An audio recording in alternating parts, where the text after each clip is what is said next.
pagi semua. Apa kabar Anda hari ini? Baik. Pagi ini kita akan mulai pembelajaran kita. Sebelum kita mulai belajar, kita silakan berdiri, kita berdoa. Dalam nama Bapa, Allah. Itu adalah bagian dari hidup kita yang menjadi tantangan di zaman ini. Hidup tidak selalu mulus, ada banyak sekali kesulitan, ada banyak sekali masalah sosial terutama. Mungkin ada yang bisa sebut contoh-contoh masalah sosial dalam hidup kita. Ada? Silakan, ada. Masalah peperangan yang terjadi Pak. Di mana? Seperti di Israel dengan Palestina. Yang masalah sosial itu narkoba dengan miras di kalangan remaja. Betul. Terima kasih. Masalah sosial yang sedang terjadi sekarang itu virus corona dan sedang berada di dunia. Setelah kurang lebih sejumlah masalah yang kita hadapi sekarang ini. Hari ini kita akan membahas salah satu dari sekian masalah yang ada dan nanti ada di dalam amplop itu. Ya, jadi hari ini kita akan belajar secara berkelompok. Nah, kita akan bagi kelompok. Anda akan dibagikan. Nah, tujuan kita belajar yang nanti ada di situ adalah supaya kita memahami,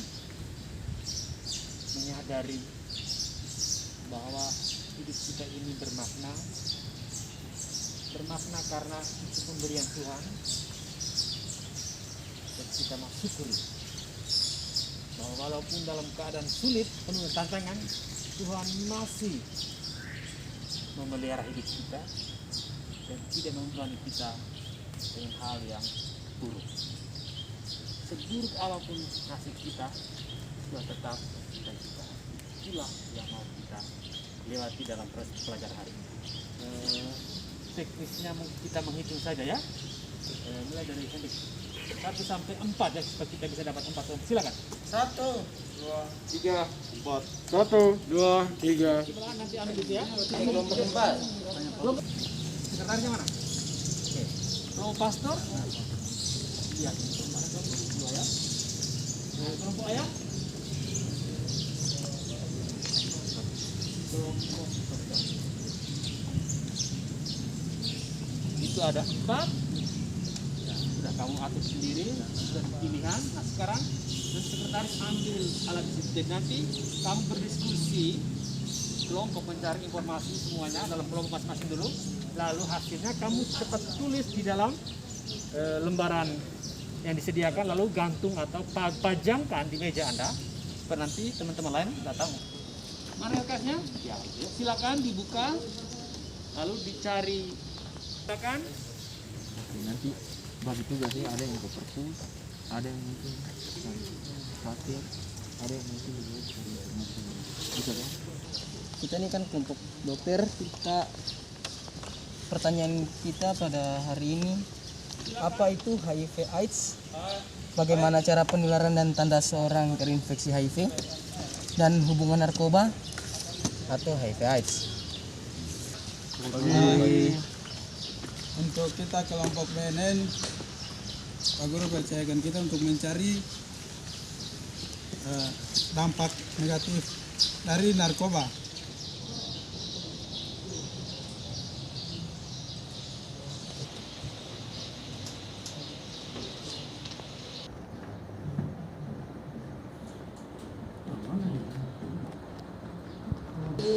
HIV/AIDS.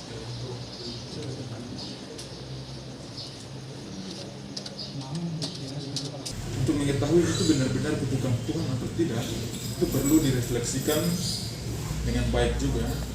Tentu saja direfleksikan dalam terang kitab suci dan juga magisterium gereja.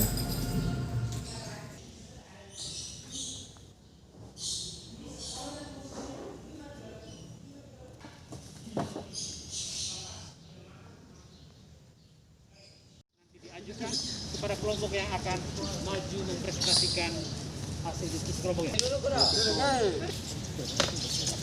kelompok masing-masing, Anda sudah suntik.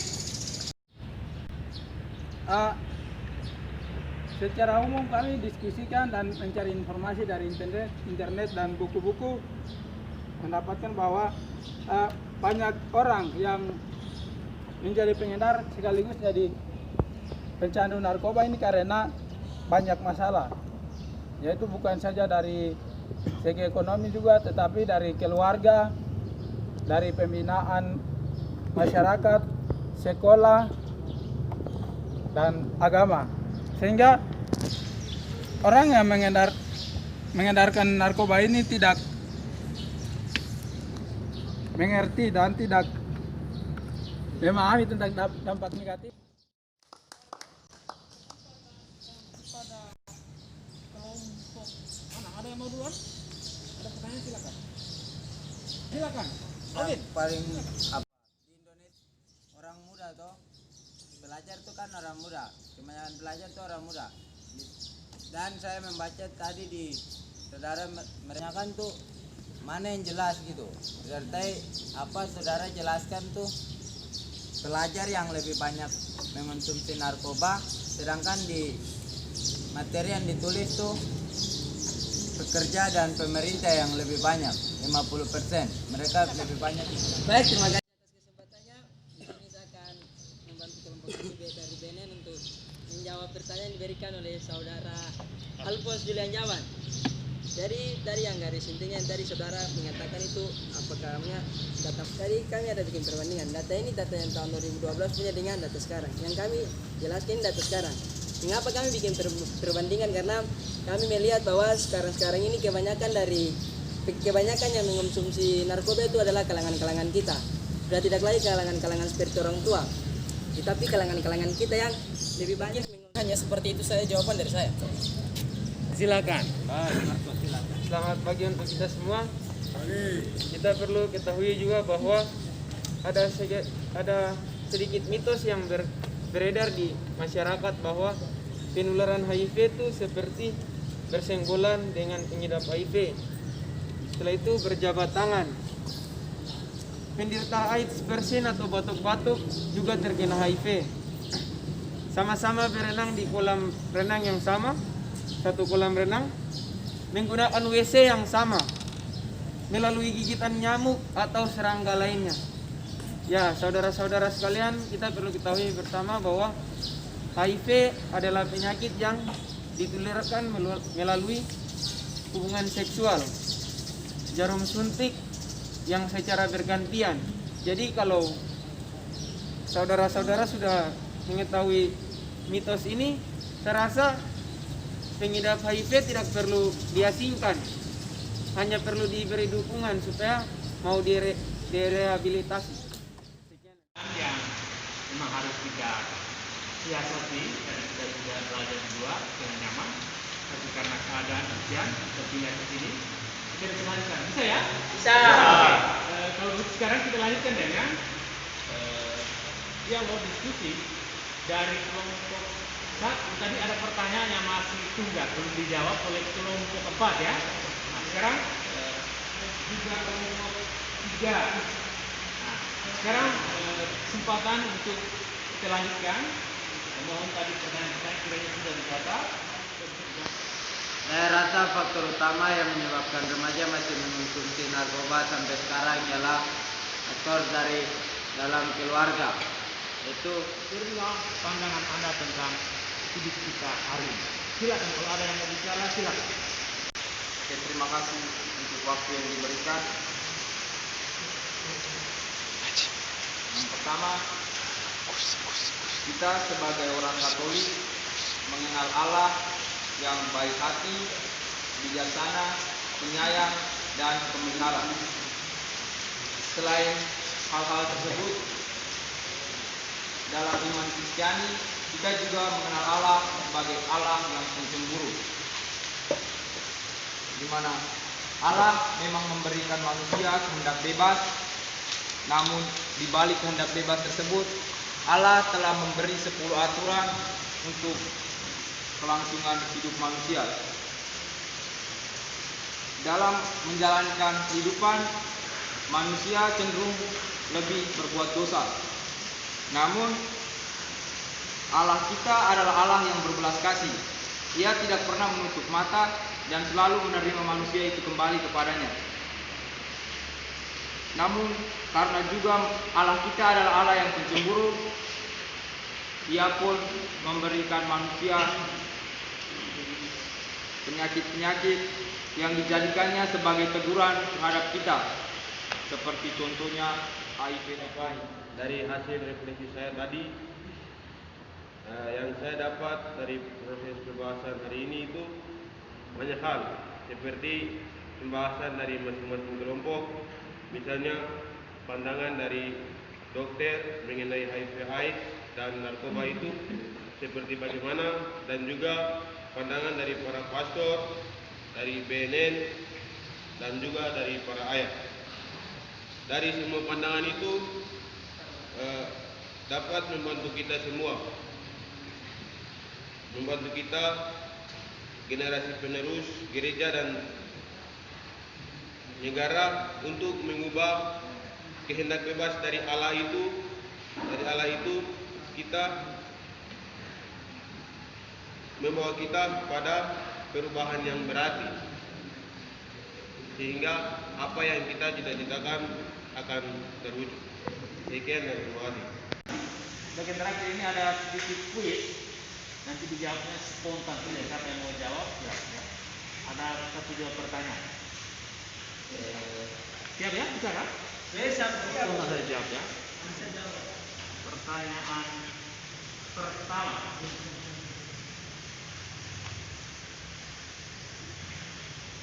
Pertanyaan ini kamu ambil dari pertanyaan dari cepat dijawab. Apa hubungan antara pengguna narkoba atau penyalahgunaan narkoba dengan HIV? Siapa yang bisa? Martin dulu. Pertanyaan Pak Guru juga berhubungan dengan apa yang kita bahas tadi. Jadi saya langsung saja menjawab. Jadi hubungan antara pengguna narkoba dan HIV/AIDS. Jadi pengguna narkoba ini adalah mereka ini sebagai pembawa atau penyebab utama orang bisa terkena HIV. Dan misalnya menggunakan jarum suntik. Mereka menggunakan jarum suntik secara bergantian, otomatis akan adanya HIV atau akan terinfeksi virus HIV jika orang memakai jarum suntik secara bersamaan. Setelah itu untuk pengguna narkoba dan juga miras atau minuman beralkohol atau minuman keras. Jadi jika meskipun mereka tidak ketergantungan atau mereka minum tidak selalu terus menerus mau minum mau menggunakan narkoba, tapi akan ada kemungkinan akan adanya di mana orang memiliki hasrat untuk berhubungan seks bebas begitu. Jadi mereka akan berhubungan seks tanpa adanya atau tidak menggunakan kondom, tidak aman seperti begitu. Mungkin hanya itu saja. Bagaimana seharusnya sikap kita terhadap ODA? Oke, baik, saya akan menjawab pertanyaan yang diberikan oleh Pak Guru. Sikap saya terhadap orang yang ODA itu saya harus berinteraksi bersama mereka agar mereka jangan merasa dikucilkan. Karena kalau biasanya itu orang-orang yang sudah terkena begitu tuh orang lain itu takut untuk dekat mereka karena takut terinfeksi begitu. Jadi mereka tuh rasa dikucilkan. Jadi saya tidak boleh mengucilkan mereka, melainkan saya harus berinteraksi bersama mereka. Tapi juga ada batas-batasnya, tidak boleh sampai terkena darah dari mereka sehingga nanti hal tersebut akan membuat saya juga tertular. Jadi saya harus berinteraksi bersama mereka seperti biasa saya, macam seperti teman dengan teman. Cuma ada batas-batasannya, jangan sampai terkena darah dari mereka atau sekian dan terima kasih. Bagian ini kalian baiklah menuliskan surat atau doa untuk teman-teman kita yang mengalami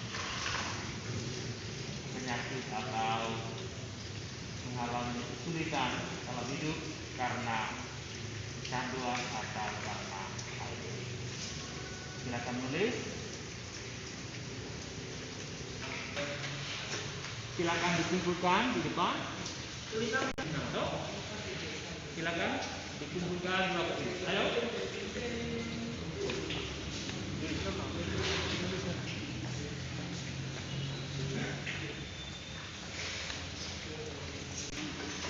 Timbul dulu, nanti kalau kurang tulis lagi. Kalau sudah yang penting sekarang prosesnya ada.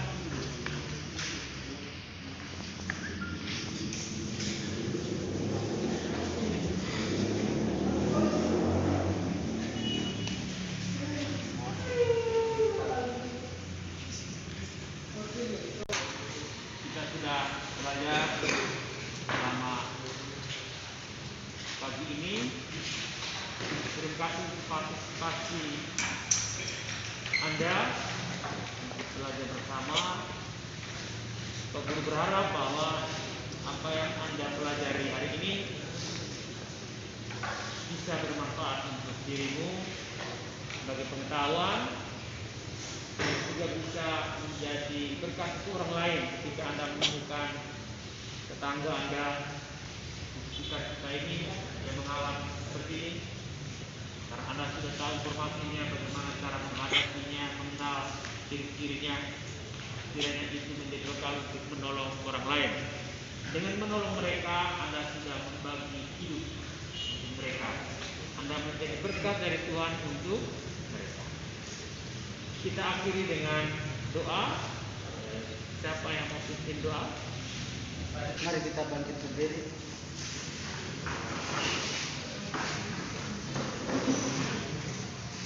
Bapak, Brother, serta teman-teman sekalian, kita bersatu dalam doa. Kita menandai diri kita dengan tanda kemenangan Kristus dalam nama Bapa dan Putra dan Roh Kudus. Allah Bapa, Putra dan Roh Kudus, puji dan syukur kami berterima kasih kepadamu atas berkat perlindungan-Mu dari malam hingga pada pagi hari ini juga menjelang siang hari ini. Berkatilah kami senantiasa.